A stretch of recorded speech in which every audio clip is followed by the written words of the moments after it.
Welcome to Channel Today in History. In today's video we will talk about the day, November 13th, 1460. The infant Dom Henrique, the Navigator, dies. Henrique, Infante of Portugal, son of King João I of Portugal, and English Princess Filipa de Lancaster, shared with his older brothers, Duarte and Pedro, a painstaking humanistic training, especially notable in disciplines such as politics and literature, and in the art of war. With his brothers, when he was just 21 years old, he participated in an expedition to the North African coast, showing his military skills in the course of conquering Ceuta, 1415, the city of which he was later governor. Back in Portugal, he received the titles of Duke of Viseu and Lord of Covilhã. In 1416, he sent an expedition, led by Goncalo Velho, to explore the West African coast, an undertaking that would be continued by Alfonso Bedoya. His great contribution to the Age of Discovery and to the history of navigation was the foundation,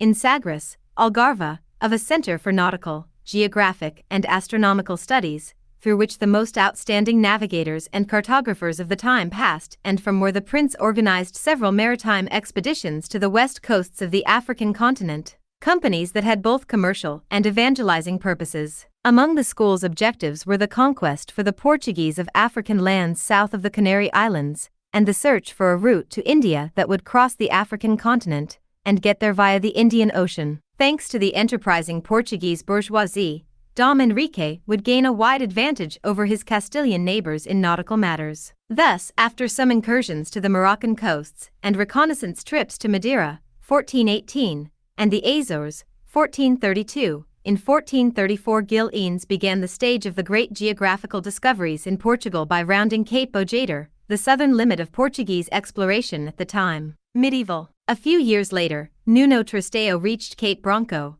1443, and the mouth of the river Gambia, 1446. The last expedition financed by Henrique, the Navigator, culminated in the discovery, in 1456, of the islands of Cape Verde and the Senegal River by the Venetian navigator Alvise de Cadamosto. Thanks to the Infante's patronage, navigation techniques experienced an unprecedented advance in Portugal, a progress that, a few years after his death, on November 13, 1460, would allow Bartolomé Dias to round the Cape of Good Hope and open a new trade route to Asia bordering the coasts of Africa, 1487. Henrique not only provided the necessary impetus for a colossal undertaking from a political and scientific point of view, but also provoked a human exploitation that would last 400 years, using Africa as a supplier of slave labor. Did you like the video? In the description you will find the blog link with the full article. Give an incentive by subscribing to the channel, liking, commenting, and sharing with your friends. Hugs. Until the next.